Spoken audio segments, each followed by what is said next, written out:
Sa atin yung ating Bible, Luke chapter 3, verse verse 8. Luke chapter 3, verse 8. Buksan natin.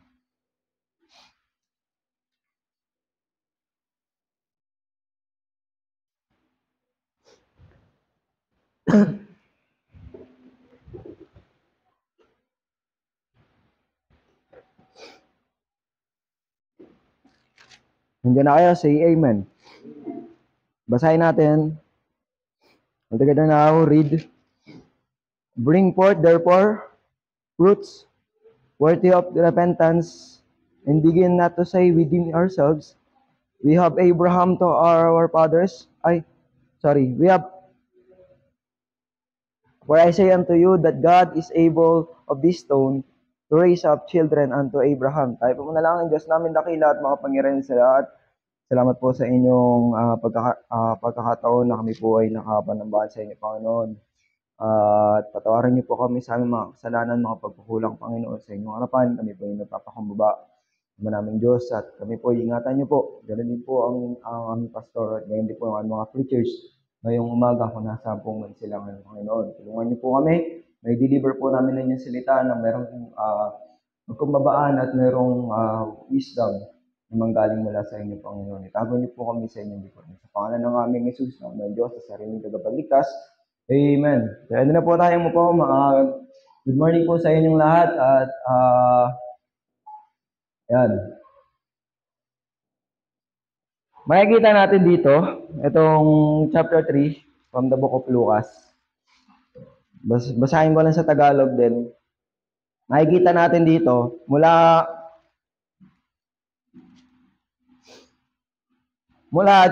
verse 1 hanggang down to binasa natin verse 8, di ba? Ang makikita natin, pinag-uusapan dito, yung pangangaral ni Juan. Ano ba yung pangangaral ni Juan? Makikita natin yan from Yun, thank you. Lalo ata mahina eh. Nawala. Okay na, naka-on na. Wala pa rin. Makikita natin dito yung pangangaral ni Juan. Ano ba yung pangangaral ni Juan? Makikita natin from the book of Matthew, chapter 3, verse 1 to 12, from the book of Malachi, from the book of John, makikita natin yung tinuturo ni John. Ano ba yung tinuturo ni John? Yung tinatawag na baptism. Sino dito baptized na? Ayan, baptized na tayo, di ba? So, sa atin na lang, hindi. So, marami tayong maganda tong pag-aralan. It's about baptism. Ngayon, ano bang tinutukoy dito ng baptism? Ang pag-aaralan natin, ano yung tamang bautismo, sino yung dapat nagbabautismo, ang bautismo ba nakakaligtas? Ayun yung mga common na tanong eh. Diba? So ngayon, lilinawagin natin ngayong umaga, yung tinatawag na baptism. Pag nakita natin dito sa may verse 8, ipinapakilala ko, basahin ko sa Tagalog mga kapatid, ipakilala nyo sa pamamagitan ng inyong pamumuhay na kayo'y nagsisisi at huwag nyong ipang-ahas na kayo'y anak ni Abraham. Sinasabi ko sa inyo na mula sa mga batong ito ay maglilikha ang Panginoon, maglilikha ang Diyos ng mga tunay na anak ni Abraham. Ano bang nangyayari dito mga kapatid? Ang nangyayari dito, ipinapangaral ni John the Baptist yung baptismo. Ngayon, ano ba yung baptismo na ipinapangaral ni John the Baptist? Makikita natin sa verse, sinasabi niya ng verse 8, huwag niyong sabihin na kayo yung mga anak ni Abraham. Ang sabi ni John the Baptist, ipakita niyo na kayo yung mga totoong mga mananampalataya. O totoo talaga mga nabautismuhan. Basahin ko lang po na mabilis mga kapatid para maintindihan natin to. Verse 1, ang namumuno dito ay si Tiberius. Nung panahon na to, ang namumuno dito sa Tagalog is Tiberius si Poncio. Pero pag sa English, pag binasa natin to, Sa English, noong mga panahon na to mga kapatid, ang namumuno sa kanila ay si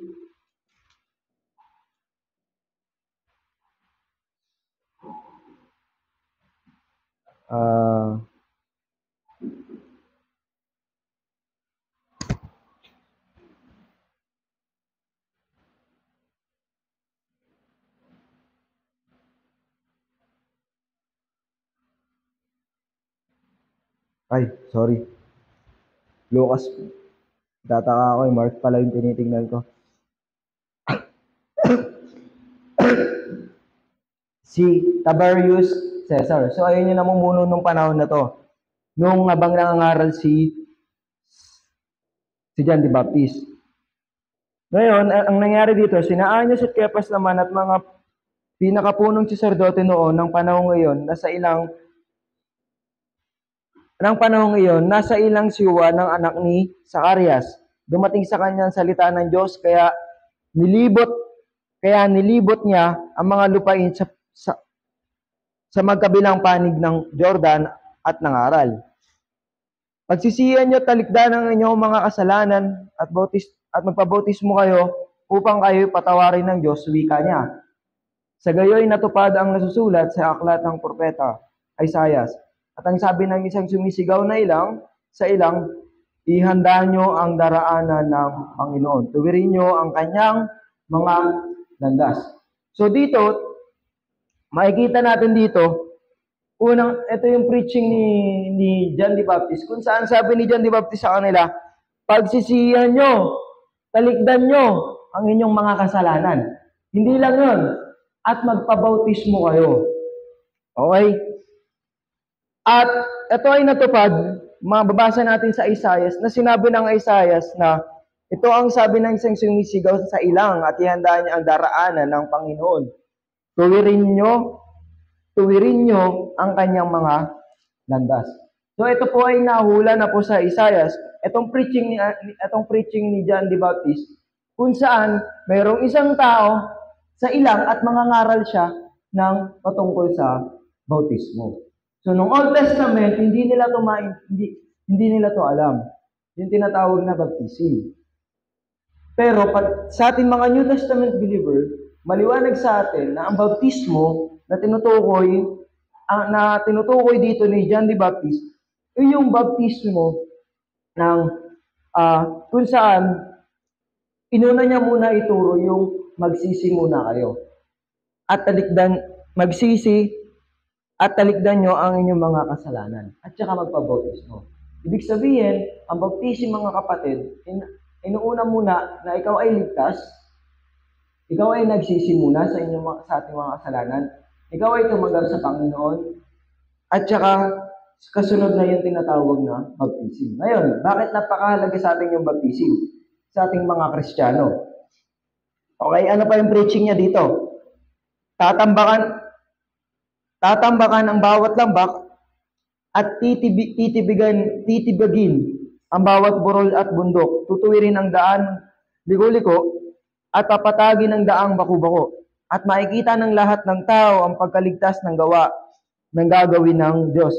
Maraming ang taong lumapit kay Juan upang mapagbautismo, yung lahi ng mga ulupong, sabi niya sa kanila, sino ang nagbababala sa inyo upang tumakas sa kaparusahan? So habang nangangaral dito si Juan, habang itinuturo niya yung baptism, habang tinuturo niya yung kaligtasan, maraming mga nakikinig sa kanya. At nung marami ng mga nakikinig sa kanya, halo-halong audience to mga kapatid. So kapag nagtuturo, kapag nagpipreach, kapag nangangaral tayo ng salita ng Diyos, pag halo-halo yung audience, mahirap eh. Diba? Makikita natin, may mayaman, may mahirap, may mga aral, may mga hindi aral. Kapag halo-halo yan, napakahirap yan. Napakahirap magturo, amen? Napakahirap, ano kaya yung gagamitin kong salita? Kanto ba? Kung professional ba na salita? Pero alam niyo, ginamit dito ni John the Baptist, nung nangaral siya, sabi niya, kayong lahi ng mga ulupong.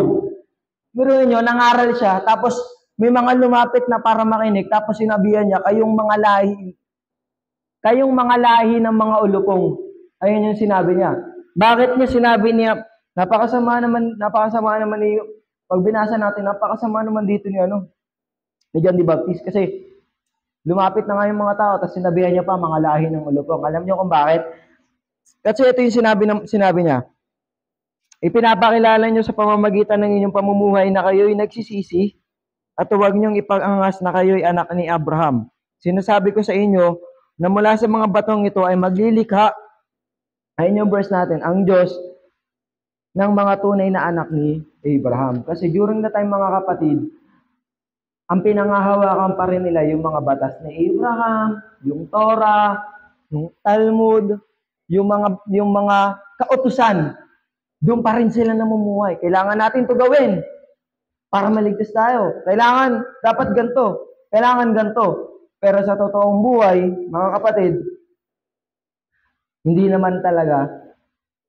Ginagawa lang nila yung mga bagay-bagay na yun. Sinusunod nila yung batas ni Moises, pinagmamalaki nila na sila ay anak ni Abraham, pero sa totoo, yung kanilang pamumuhay, mga kapatid, ay hindi naman talaga. So, ang tawag doon ay pakitang tao.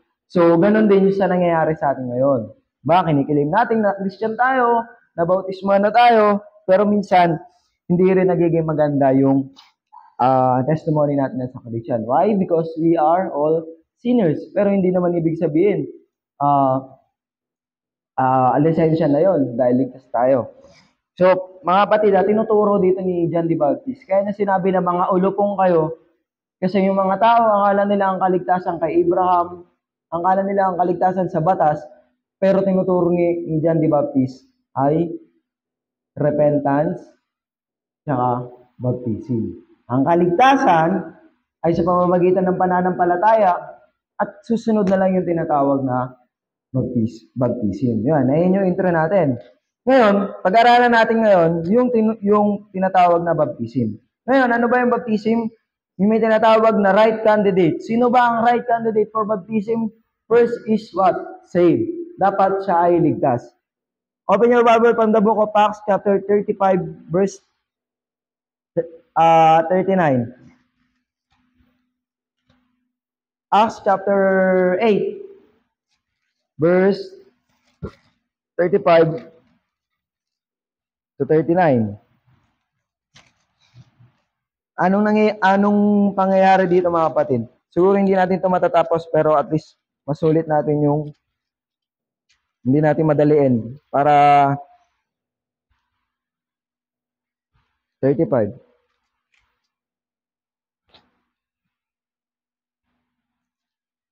Yan. Buhat sa kasulatang, ito ay sinasalaysay sa kanya ni Felipe ang mabuting balita tungkol kay Jesus. Nagpatuloy sila sa paglalakbay at dumating sa isang lugar na may tubig. May tubig dito, sabi ni Enoco. Ako ba'y hindi pa maaaring bautismuhan? Sinabi sa kanya ni Felipe, maaari kung sumasampalataya ka ng buong puso. Sumagot siya, sumampalataya ako na si Kristo ang anak ng Diyos. Pinatigil ni Eunuch ang karwahe at lumusong silang dalawa sa tubig at binautismuhan siya ni Felipe. Pagkaahon nila sa tubig, si Felipe ay kinuha ng Espiritu ng Panginoon. Hindi na siya nakita ng eunuch na nagpatuloy naman sa kanyang paglalakbay na natuwang-tuwa. Ang nangyayari dito, mga kapatid, may isang eunuch, nag-aaral siya, binabasa niya yung sulat, binabasa niya yung sulat ng Panginoon, pero may hindi siya dito maintindihan. Okay? May hindi siya rito maintindihan. Ang ginawa ni Felipe, pumasok siya sa karwahe, nakikita niya nagbabasa, tapos ngayon, nagtanong siya kay Felipe, buhat sa kasulatang ito. Felipe, buhat sa kasulatang ito. Ito'y sinasalaysay sa kanya ni Felipe ang mabuting balita tungkol kay Jesus. Ipinangaral ni Felipe, ipinaliwanag sa kanya ni Felipe kung ano yung salita ng Diyos, ipinaliwanag sa kanya kung ano yung kaligtasan. Naintindihan niya, mabilis lang, oras lang yon, mga kapatid, habang naglalakbay sila, nakasakay sa karwahe. Oras lang yon. Nung naintindihan ng eunuch yung salita ng Panginoon, siya ay nagsabi, paano kaya kung bautismuhan mo na ako? Parang trip-trip lang no? Parang trip-trip lang Pero hindi mga kapatid. Talagang itong eunuch na to, nalinawagan siya na ang kaligtasan talaga at napakahalaga talaga ng tinatawag na baptism. Ngayon, ano ba yung candidate for baptism? Sabi ng eunuch, bautismuhan mo na kaya ako. Meron tubig dito. Huminto muna tayo. Tapos meron tubig dito, bautismuhan mo ako. Ano sabi ni Felipe? Totoo ba? Nananampalataya ka ba na talaga ikaw? Nananampalataya ka ba? Na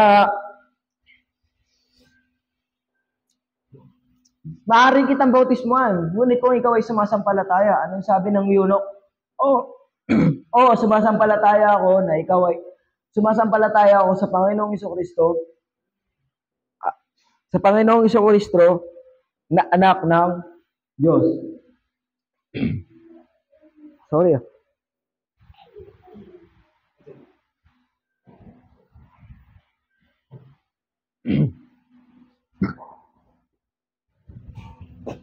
The date of baptism is first to be saved. Kaya tinanong niya muna yung eunuch, ikaw ba talaga iligtas? Kaya kung hindi ligtas mga kapatid, hindi natin binabautismuhan. Hindi ito trip-trip lang na pag may nakita tayong mga bata dyan, tapos bautismuhan agad natin. Hindi po ganoon ang baptism. So meron po siya tinatawag na right candidate, first to be saved, and right motive, right method, and right authority.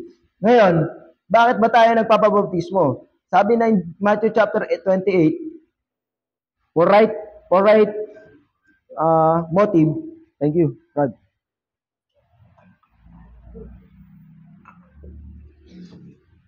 For right motive mga kapatid, basahin natin sa Matthew chapter 28. Last chapter ng Matthew.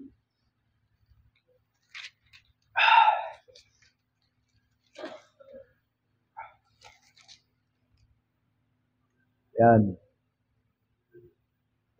Verse 18 to 20, sabi dito, lumapit si Jesus at sinabi sa kanila, binibigay sa akin ng lahat ng kapangyarihan sa langit at lupa. Kaya humayo kayo at gawin yung alagad ko ang lahat ng bansa. Bautismuhan niyo sila sa ngalan ng Ama at ng Anak at ng Espiritu Santo at turuan sumunod sa lahat ng pinag-uutos ko sa inyo. Tandaan niyo, ako'y laging kasama niyo hanggang sa katapusan ng sanlibutan. Right motive mga kapatid, ang motibo na tinutukoy dito ng Panginoong Jesucristo, na bautismuhan nyo sila at sumunod sila sa pangalan ko. Gawin nyo silang alagad ko. Parang tayo, nakakilala sa Panginoong Jesucristo, na bautismuhan, tayo po ay alagad na po ng Panginoong Jesucristo. So, hindi na tayo under by law, hindi tayo under by Satan, hindi tayo under by the tradition.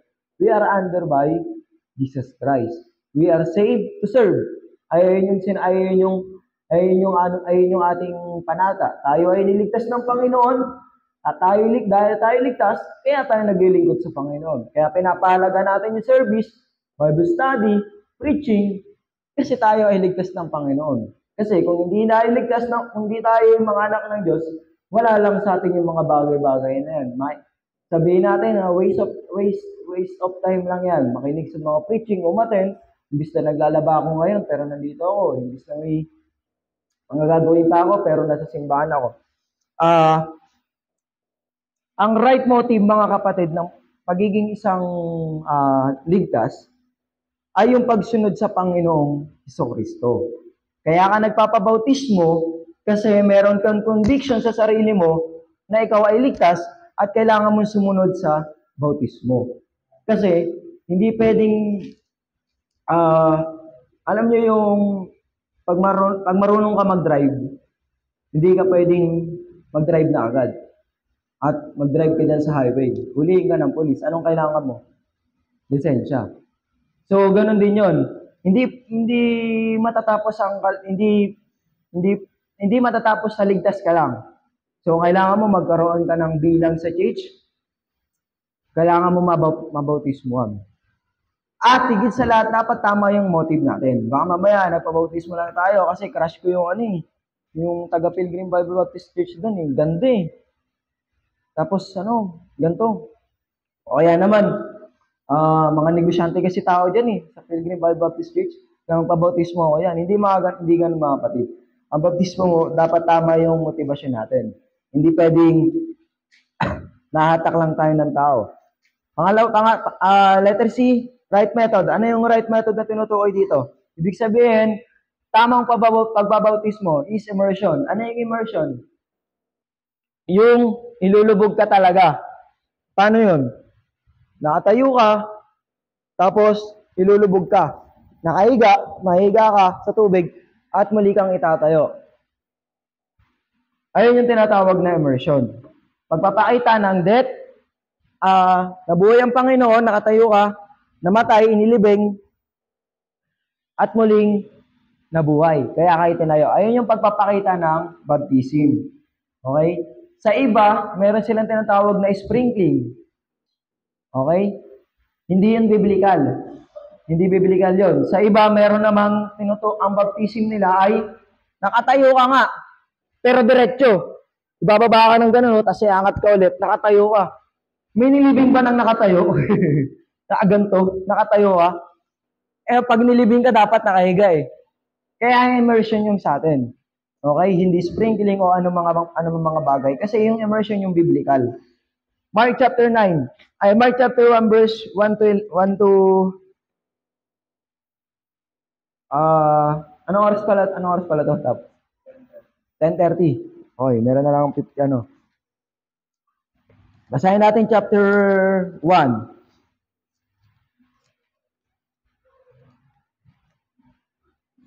Verse 9 to 11.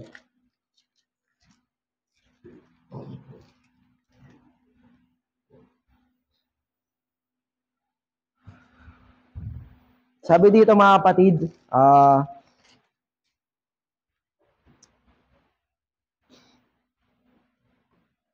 hindi nagluwat, dumating si Jesus mula sa Nazareth, Galilee, at siya ay binautismohan ni Juan sa ilog ng Jordan. At pagkaahon ni Jesus sa tubig, ay nakita niyang nabuksan ang kalangitan at bumaba sa kanya ang Espiritu na gaya ng isang kalapati at isang tinig ng nagmumula sa langit. Ikaw ang minamahal kong anak, lubos kitang kinalulugdan. So, ang context dito mga kapatid, ang Panginoong Jesucristo ay binautismohan ni John the Baptist. Nung siya ay nabautismohan ni John the Baptist by using immersion, nagpakita yung tinatawag na Diyos Ama at Diyos Espiritu Santo. Paano mapapakita yung Diyos Ama? Siya yung nagsalita na, ikaw ang minamahal kong anak at lubos kong kinalulugdan. Bumukas yung langit at may nagsalitang boses. At lumabas naman yung parang kalapate na ibon at nagliwanag. Ayun naman yung Holy Spirit. So kaya tayo as a Baptist, isa sa mga major doctrine natin yung tinatawag na Trinity. Okay? Mahabang usapin yan. Pero ang sabi nila, ang Trinity, kapag in-explain mo, it will lose your mind. Pwedeng yung utak mo mawala. Pero kapag na Trinity, hindi mo naman siya sinunod, it will lose your soul. Diba? Yung iba kasi, hindi sila naniniwala sa Trinity. Kaya, nangyayari sa kanila, mali-mali yung doktrina nila. So, sa atin, mahirap ipaliwanag ang Trinity, ang baptism, bakit natin ito natatalakay? Kasi, nung nabautismo ng Panginoong Jesucristo, doon nagpakita yung Trinity. Diyos Anak, yung nabautismohan, Diyos Espiritu Santo, yung nagkorteng kalapate, at Diyos Ama, yung malaking boses sa langit. So, ayun yung panahon na nabautismohan ng Panginoong Jesucristo. Pero wag niyong isipin na kayo pag nabautismohan kayo, ay may lalabas na ganun. Sa Diyos Ama lang yun. Ay, sa Panginoong Jesucristo lamang yun. Okay? So, ang right method ng pagbabautismo ay yung tinatawag na immersion. Right authority. Local church. Mababasa natin yan from the book of Acts. Bakit? Bakit local church? Kasi, sa ating mga Baptist, ay napakalaga sa atin yung tinatawag na authority. Saan ba kayo nanggaling? Okay? Di ba, nung nakaraan, nagkakagulo ng pandemic, yung mga Baptist nagkakagulo. Saan ba authority mo? Sa Bible school o sa church? Dapat sa church. Sa church ang authority. Saan natin kinuha yung authority? Nung panahon na nabuhay ang Panginoon sa Kristo, kalagyan ni baptist, and until now, pinangahawakan natin yung tinatawag na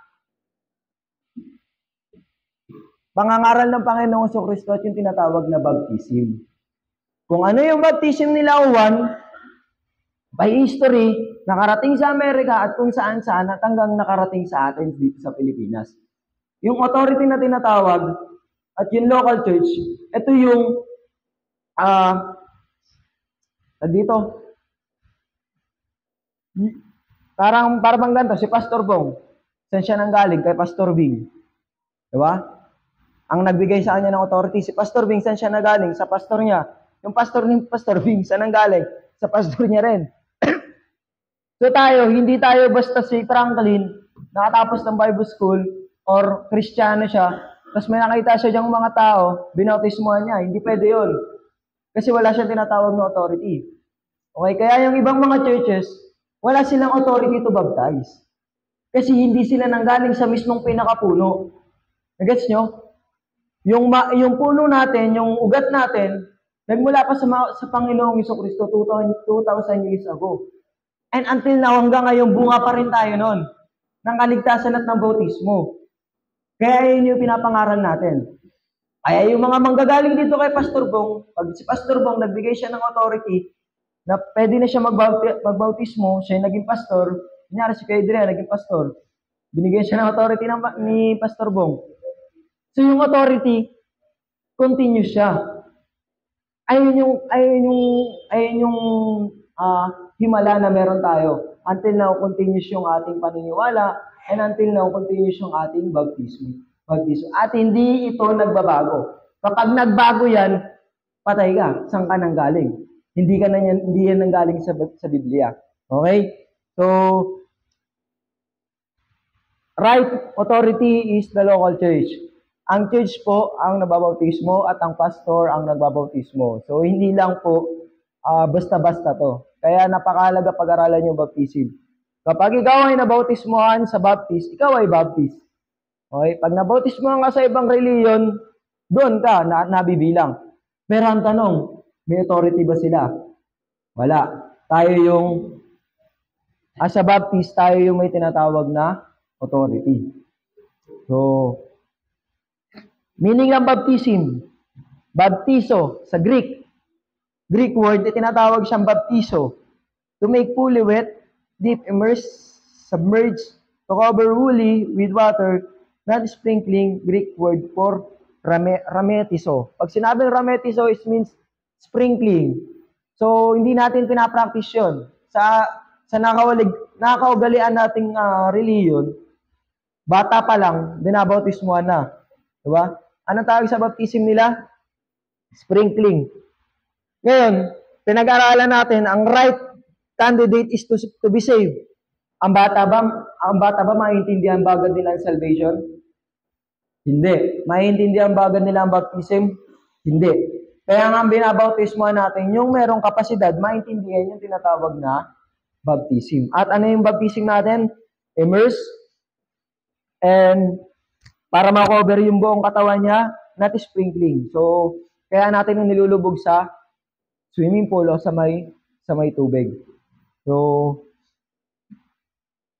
may isa pa. Baptism means identification with Christ. From the book of Romans chapter 6 verse 13. Baptism means identification with Christ. Bakit tayo na-identify pag nabautismuhan tayo, bakit tayo na-identify bilang isang Kristiyano? Bilang sumasalamin. We are ambassador tayo po, sabi ng Bible, tayo ay ambassador ng Panginoong Kristo. Bakit?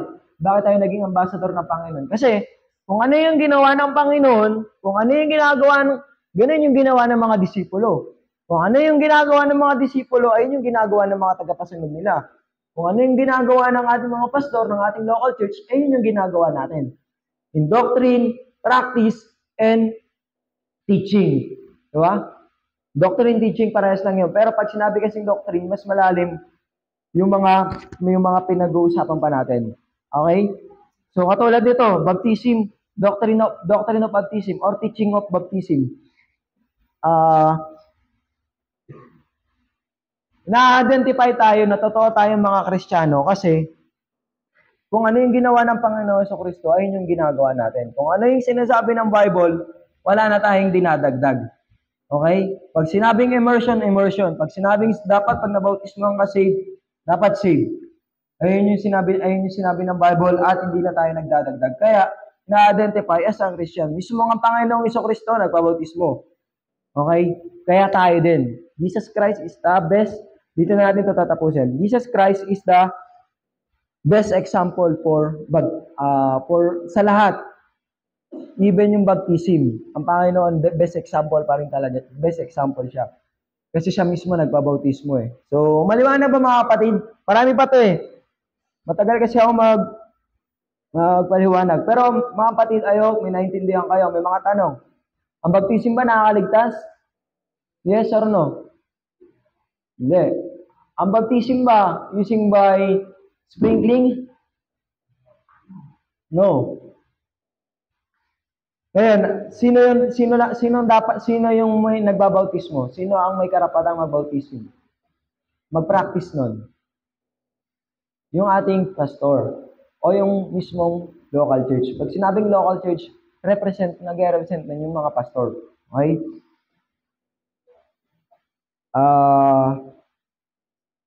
May tanong pa po kayo mga kapatid about baptism. So, ayun na. Maikli lang yun, no? Pero ayun yung pinaka-core about sa baptism. Marami pa tayong pag-aralan. Pag ang baptism ay for obedience, for fulfilling the righteous, for identify with the local church, alis sa daanan na rin natin. So, tayo po ito mga lahat mga kapatid. May natutunan tayong lahat. Tayo manalangin. Dakila namin Diyos at makapangyarihan sa lahat. Salamat po sa example niyo sa amin na kayo po'y mismo ay nagpabautismo, Panginoon. Nagbigay po kayo ng standard about baptism. Ano ba yung baptism sa amin, Panginoon, na binigay niyo ay until now, sinusunod namin bilang mga totoong mga mananampalataya. At sa mga members pa po na wala pa po rito, ay pag-ingatan niyo po sila, tulungan niyo po sila, makarating po sila ng ligtas at maayos, Panginoon. Ganun din po sa aming mga leaders, Panginoon. Dakila po namin ang inyong pangalan, sinasampalatayan sa pangalan ni Jesus, namin sa sariling tagapagligtas. Amen.